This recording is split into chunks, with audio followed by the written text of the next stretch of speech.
All right. Thank you so much. Welcome to another episode of the Love, Hope, Lyme podcast. My name is Fred Diamond. I'm the author of Love, Hope, Lyme, what family members, partners, and friends who love a chronic Lyme survivor need to know. The book is available free. Christina, I've made the PDF of the book free for Lyme survivors from day one, given out close to 2,000 copies on PDF. So if you're a chronic Lyme survivor and you want to get a copy of the PDF, just reach out to me. Easiest way is either via Facebook or via LinkedIn, and I'd be happy to send it to you. Of course, the book is also available on Amazon. And a lot of people have asked me to get copies, to sign copies to distribute to their family and friends, especially as we're nearing the holiday season. So just reach out to me. I'd be happy to do that for you as well. If you're watching this on YouTube, thanks. Give us a thumbs up, leave a comment if you'd like. We'll be checking those and we'll reply as appropriate. And if you're listening to this on Apple Podcasts, thank you so much. Go up and give us a 5-star review. We would greatly appreciate it. And I guess if you've purchased the book and read the book, feel free to go up on Amazon and give us a nice 5-star review as well. So, Christina, when I was doing the research for the book, Love, Hope, Lyme, and as I've gotten to know thousands of chronic Lyme survivors around the globe. Just as a reminder for people, I don't have Lyme, but I decided to learn what chronic Lyme survivors go through when someone who was in my life, had chronic Lyme, and I wanted to know more about what they were going through. One of the big things that kept coming up was the mental challenges relating to having a disease like this. And we've spoken once or twice on the podcast about anxiety. And the question is, does anxiety come first, and is it exacerbated by the disease, or does chronic Lyme state, where it's very difficult to find peace and the right treatment, does that lead to the anxiety? And I've spoken to so many people who are looking for ways to, calm their body, but also their mind and their spirit.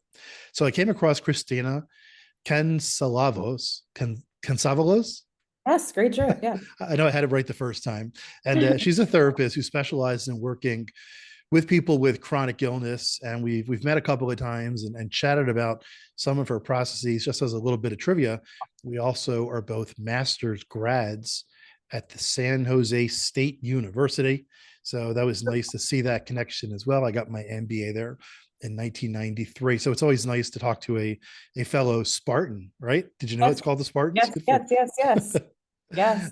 All right, so let's just get going here. I'm excited to talk to you. A lot of people are struggling with the mental side, and I know we're going to provide some value for them today. So you've had a wide range of experience. Give us a little more of your background. Again, you're a chronic illness warrior yourself, so you understand not just from the professional perspective, but from the other side, of the couch, or I guess today on the other side of the screen, as a lot of telemedicine and telecoaching happens, teletherapy. How important is it to talk to someone like you who actually gets what you're going through? I truly feel it is vital at this point. And even in my journey, being able to talk with a mental health professional who wasn't just sort of like an advocate or simply had experience of chronic illness, quote unquote, literacy, but had lived experience, because it's really hard for, especially, I also have chronic Lyme disease, like for someone to truly get it, and to understand the symptoms of what we go through. It's almost like a different language when someone doesn't understand. And when I used to see therapists before I found one who was truly literate in all forms, I would say a good portion of the session was them trying to understand my symptoms, whereas like giving them subtitles, so to speak.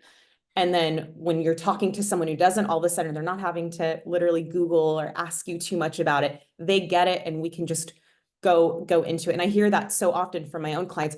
So relieved I don't have to explain this to you. I'm so relieved that you get it. I'm so relieved that just as an example, I don't have like a cancellation fee. And if you cancel last minute because you're not feeling well, don't worry. So glad I don't have to worry about that with you. There's a sense of comfort and loving kindness and understanding and compassion that you might not otherwise receive. Yeah. So, when I was first speaking to a lot of chronic Lyme survivors to understand what they were going through. Again, to write the book and kick off the podcast.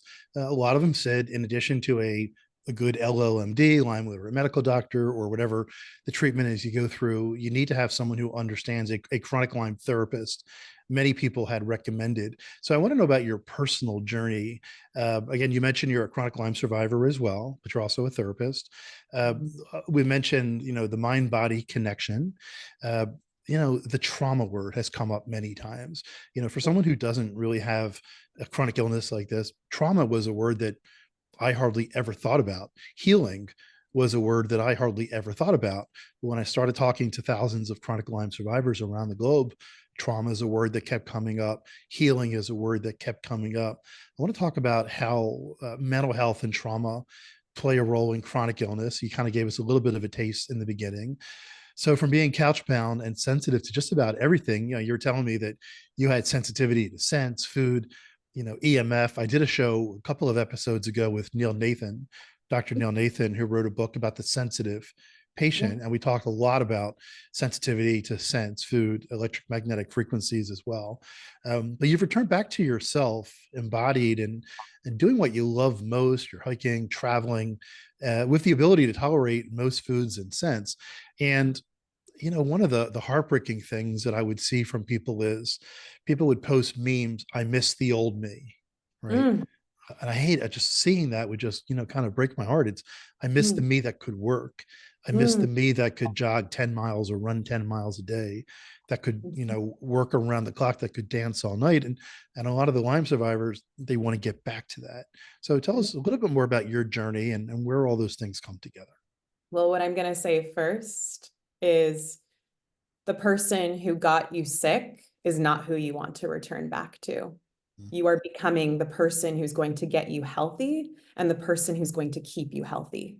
Because the person you were before likely was stuck, and we're going to talk about this, in a trauma, chronic stress response of overachieving, overworking, putting everything and everyone before yourself. That's that fawning response, or being in a freeze state. So anyway, I just want to say that first, because I have now become this person who is able to hike and do these things. In some ways, I am stronger than I was before, actually, in many ways. I did a hike today where I was just looking down upon the mountain and going, wow, when I was couch-bound, I could cry. Like this was simply a visualization. And here I am doing what I love. And I'm grateful every single day. It's the true post-traumatic growth is what I call it, when we get to this other side on the healing journey and look back and go, wow, that transformed me into this different, amazing person. So I just want to say I had no intention of going into private practice. I was doing humanitarian work. I was more on the macro policy side of things when it came to like mental health. So I was with Doctors Without Borders and like similar NGOs. And that's actually when I got sick. I was abroad in Mexico and I'd already had chronic illness for a long time. And I was passed around somewhat like a hot potato, but I was functional, meaning like if I, had POTS and these types of things, if I just eat a lot of salt, if I do this, if I do that, I can keep pressing this overdrive button. But that overdrive button stopped working when I picked up Giardia in Mexico. And that was sort of the straw that broke the camel's back. I had to cut my contract. I came back, and officially humanitarian work in that sense was that became my past life, that I had to grieve because I worked so hard to get to that point. I had to grieve my past. I did have to grieve the past because I was like, I just want to get back to it. I just want to be able to do this. I just want to keep pressing that overdrive button. And then I found out, nope, that's exactly the opposite of what I want to do moving forward. I want to heal, and I want to get to a place where I'm doing things by pouring from a full cup rather than an empty cup constantly. So when it comes to chronic illness, any kind, especially Lyme disease, I've yet to meet anyone who's not stuck in somewhat of a fight or flight chronic stress response. And when we think of fight or flight, it's flight, running away. but then there's also a freeze response. That's what we do when we can't physically flee a situation. And then there's the fawning response. That's that codependency piece. That's the always doing things for other people, not considering yourself in decision making and so forth. So when we're stuck in that, and often that happened in early childhood, that this survival response came up. And amazing, you survived your childhood or your teen years. However, it adds up. It becomes this kind of snowball effect, and you gain this dysregulated nervous system. So when our nervous systems are chronically dysregulated, basically what happens is your brain is perceiving a tiger is behind you, regardless of how fast it's running. It's in a fear state. It's scared. And so when you're in a survival response chronically, healing goes on the back burner. Your brain is just trying to get you from point A to point B. It could care less about how your immune system is functioning or how happy you are. Could care less. So the first thing I do with every client I have the privilege of working with, or anytime I meet someone in the wild who has chronic illness, I tell them to do somewhat of a neural retraining program. And basically that type of program will get you into a regulated state. You will be able to convince your limbic system, that survival portion, the reptilian portion of your brain, that perhaps you weren't safe at one point, but you are safe at this moment. You are safe at this moment. And when you truly convince your brain of this, right? It's all based on neuroplasticity. When you convince your brain you are safe, healing now enters into the front burner. And I get to see it happen at rapid speed. I mean, if you could go back in time, Christina, what would you have done first? I always say neural retraining. And when people come to me and they're like, I'm an EMDR therapist and I'm trauma informed and somatic informed. So people get very excited. I've heard EMDR works and can we just get into it right away? Not unless your nervous system is in a regulated enough state for us to go there. And I should also mention, because people come to me and they're like, I just want a regulated nervous system. And I always have to say, you want a flexible nervous system, because there are going to be times in life as a human that you need to have somewhat of a survival response. Right? You want that limbic system function to turn on, that survival response to turn on and go, okay, let's get to it. The thing is, we don't want it to stay there. We want it to bounce back and get you into a regulated state again. So the goal is we get into that flexible, regulated state in the nervous system. And then we enter into healing the trauma, irrigating it, letting it go, so that we can understand when and why we got sick in the first place, because understanding this will prevent that from happening again in the future. So I met somebody, one of the Lyme survivors I met over the course of the last couple of years, who said she needed to discover, was she the woman with this mysterious disease, or was she the woman who endured trauma after trauma after trauma? You talk about how you serve spoonies and medical refugees and also medical trauma. I didn't realize that there was a further distinction. I guess it's part of, you're constantly trying to figure out how do you take care of yourself with a disease. And, not everything works. Very few things, unfortunately, work the way we want them to work from a medical perspective. Talk a little bit about that, and then we'll get a little bit deeper into some of the things that you had just alluded to. Yeah. So, when it comes to medical trauma, that's another thing. I've yet to meet someone with chronic illness who does not have medical trauma. And what is medical trauma? Medical trauma is doctors not believing you, doctors gaslighting you, getting passed around, doctors telling you, but your lab work looks fine, but you look fine, you look okay. It's just in your head. You should just see a therapist. Some people don't get properly diagnosed, including myself, for decades down the road, because, and especially women, we're not taken very seriously. It's like a whole other topic of discussion. And so you're sitting with this going, is this in my head? And then you're going from one treatment or one kind of test to the other. So basically what happens is this Western model begins to fail you in some ways until you find that doctor who does believe. I always say healing happens when you meet a practitioner who actually believes you, what you're saying and what you're going through, and is like, let's get to the root cause of this disease in your body. And when we're in that chronic dysregulated state, and here we are being being passed around, including myself, like a hot potato. I always said that. I so many different types of practitioners to just go, no, now you need to go see a cardiologist. No, now you need to go see an endocrinologist, so on and so forth. This keeps you in that dysregulated state, and that dysregulated state now affects your immune system function, and it makes you more susceptible to more symptoms and more viruses and more everything. So it's really when you get to that right person and it's like, cool, I can take a deep breath. And that deep breath is your nervous system going, I'm actually safe. I'm going to be taken care of. I have hope. I have belief that I can heal from this. So I want to talk about a couple of things specifically that we addressed in the book. You gave us a pretty good definition here. We'll go a little bit deeper where you believe that chronic illnesses are based in traumas.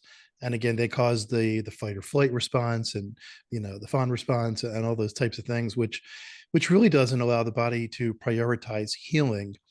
I wrote the book for one reason. Well, not for one reason, but one of the reasons why I wrote the book, Love, Hope, Lyme, was because I began to talk to people who said that. I remember one Lyme survivor said to me that they believe that 75% of intimate relationships will terminate when one of the participants, well, when someone has chronic Lyme disease, and that 95% of the time, those are instigated by the spouse or by the partner without Lyme disease. You're not who you were. We don't do anything anymore. You don't work. You're always in bed, furthering the trauma. Talk about relationships and the healing process, because one of the reasons why I wrote the book was so that relationships wouldn't fail at a 75% clip, and that they would be able to continue. I remember I spoke to one woman who has chronic Lyme disease who told me that she did everything she could, everything in her power, to push her husband away, and he just wouldn't go, and she held on.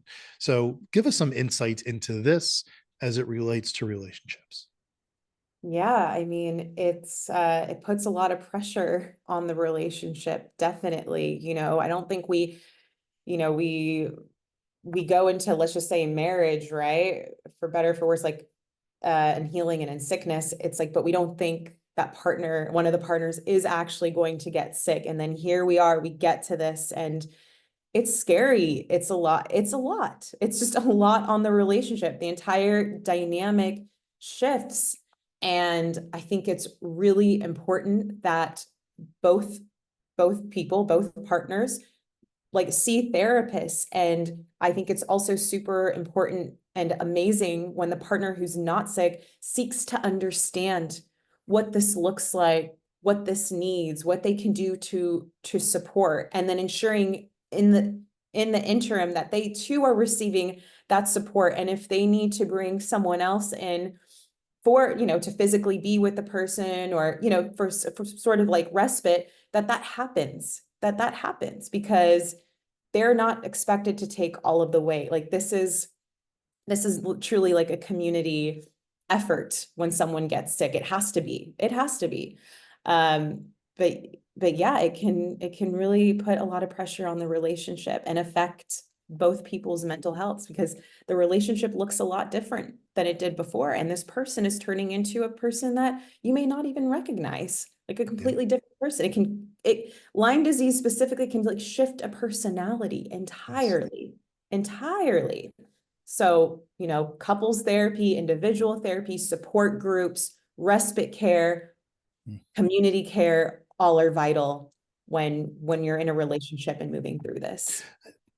I've never asked this question before, but based on your answer, I use the stat 75% of relationships will terminate, which is something I've heard from a couple of people. Do you recommend that the relationships terminate?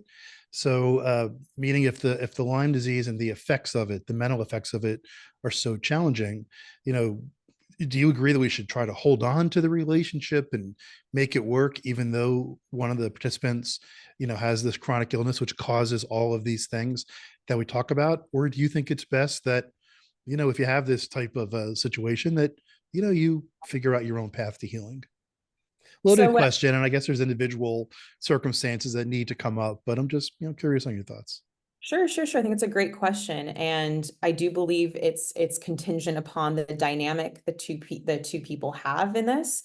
However, I've noticed and found that Lyme disease and chronic illnesses in general will exacerbate things that were already there, right? Like that may have been maybe under the surface. So sometimes what happens is we realize that this relationship is not actually sustainable. Maybe it was actually toxic from the beginning and we didn't have the tools, the knowledge, the resources to realize that. Now, with that being said, that's why couples therapy is so important, because you go into couples therapy with the goal of either strengthening your relationship by learning tools and receiving resources, or deciding to consciously uncouple, hopefully in a non-traumatic way. Like, wow, these things cannot be figured out in the context of our relationship. And with that being said, I've seen it go both ways, where it literally did bring two people closer together, and on the other side,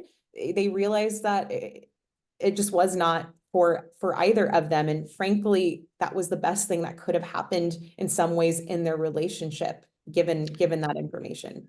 I want to talk briefly towards the end here about some of the treatments. Again, you utilize various holistic evidence-based treatment, various modalities and practice-based evidence. So I want to kind of state one or two or three of them and just kind of give us like a synopsis of what it is, what it does, why it might be something. And again, to remind people as well that I'm not a doctor, I'm a history major with an MBA from San Jose State University. So even though Christina provides these services, seek your own counsel, reach out to Christina via her site and other things as well. So let's talk about a couple of these. You mentioned EMDR. Talk about what that is and why that might be something for people to take a look into. Yeah, so when we're looking at trauma-informed modalities, this is an evidence-based practice that essentially has been proven to help alleviate traumas that folks have gone through. So you've probably seen people do this with their fingers. What we're doing is we're moving things from the left to the right hemispheres of the brain. Essentially, we're trying to desensitize you from something that was really traumatic, to the point where you're like, oh, that was unfortunate, that was hard, that was challenging, and I'm not going to have this like somatic response to it anymore, where it puts me into, gives me tachycardia, makes my heart beat really fast, or my stomach really hurt. I can see it more objectively. So it's a really beautiful modality. And yeah, I've seen it be really effective. But again, for those listening or watching this, make sure that you have done the nervous system retraining work before entering into this, because otherwise, and this happened to me, it can actually dysregulate you further, because you're essentially opening up Pandora's box. So you want to have a nervous system that's ready to go, okay, let's do this. So Well, that's powerful. I've heard many people talk about getting to the root. And I saw on your site constructed awareness to get to the root. Can you explain what it means to get to the root and, this concept of constructed awareness? Sure. Constructed awareness, another amazing modality that's trauma and somatic informed. And the person who created it himself has like chronic pain. So he really understands us, us spoonies and chronic illness warriors. And so it's similar to EMDR. I actually prefer it. I found that there's less dysregulation that can happen with it. Like I can use it a lot earlier in our treatment. And again, it's similar in that you are understanding negative belief patterns and why you got stuck in that chronic stress response in the first place. And how can you relate to it? So basically, when we bring awareness to something, it's bound to shift. It's bound to change. So here you are sitting with something that you may have avoided for so long, even, subconsciously, and you're with it and you're like, okay, here we are. We're doing this. We're moving through it, because in order to heal it, we must feel it. Feeling is healing, and the only way out is through. And we can do this in a very gentle yet courageous way if you feel like you have trust in your psychotherapist or your psychologist or whoever you're working with on your traumas. We also talked about some mindfulness techniques, and we've touched on that over the past in the Love Hope Line podcast. Talk about some of the mindfulness techniques that you have found to be very helpful for chronic people with chronic Lyme disease.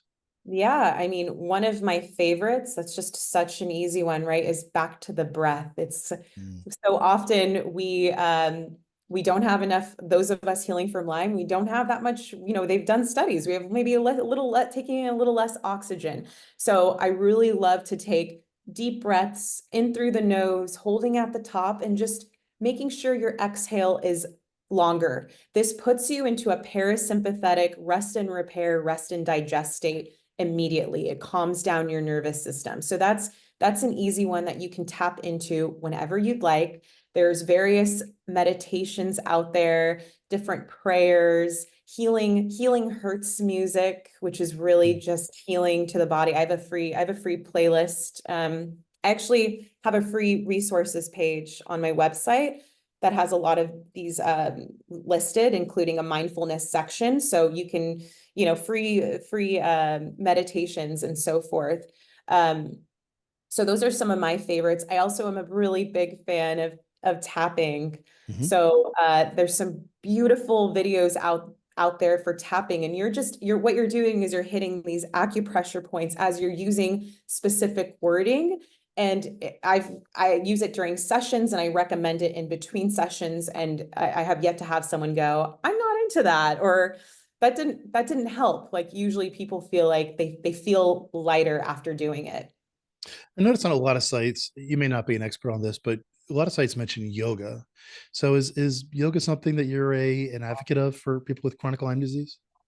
Um, it depends because those of us who have Ehlers-Danlos syndrome, Mm. EDS, that could actually be really harsh on our joints. I would say, like Pilates is a really powerful technique, but also, I mean, we have to do, everybody is different. So it's important that, again, if you're listening or you're hearing this right now, that you find the modalities that calm your nervous system down. And I always ask my clients, pay attention to how you feel after the fact, after you hang out with this person, after you see this doctor, after you receive this treatment. Does your nervous system, do you have more energy? Do you feel calmer? Do you feel dysregulated? Do you feel more stressed? Do you feel, yeah, et cetera, et cetera. Pay attention. And if you notice that it feels medicinal, that conversation I had with this person like actually invigorated me and gave me hope. And I felt so great, then wonderful, and I'm bringing something in random right now, but like sometimes these Facebook groups, support groups can leave people feeling really dysregulated and and not hopeful in their healing journeys. So pay attention to all of these little things. Oh, that's a great point. Everyone's healing journey is their own, and you're starting at different places, and how you've gotten treated along the way. It's like we talked many times. Whenever you break an ankle, every doctor on the planet is going to take some X-rays and put you in a cast for 6 weeks, or a walking boot. With Lyme disease, you might be starting 20 years after you were first infected, and that requires a whole different type of a treatment. I want to thank Christina Kantzavelos for being on today's Love Hope Lyme. We'll put links to how people can reach out to you on the YouTube page and on the Apple Podcast page. Christina, is there anything that we didn't cover that you want to make sure we get across here? Hmm.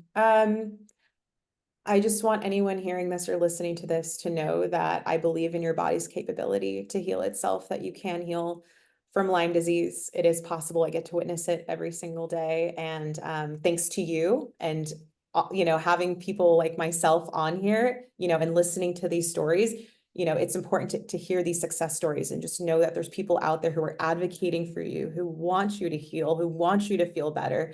You can get on the other side of this. And yeah, again, my website has free resources, and please also use me as a resource if you'd like. That's a great message. And I just want to acknowledge you for the work that you've done to help many people on their healing journey. It's not a one weekend thing. Even as you're talking about the various types of therapies that you offer, if they're not silver bullet type things, sometimes you may need to go through months, years to figure out, where you need to make that break or some type of shift to get you to the next place that you need to go to. All right. Once again, I want to thank Christina Kantzavelos. My name is Fred Diamond. This is the Love Hope Line podcast.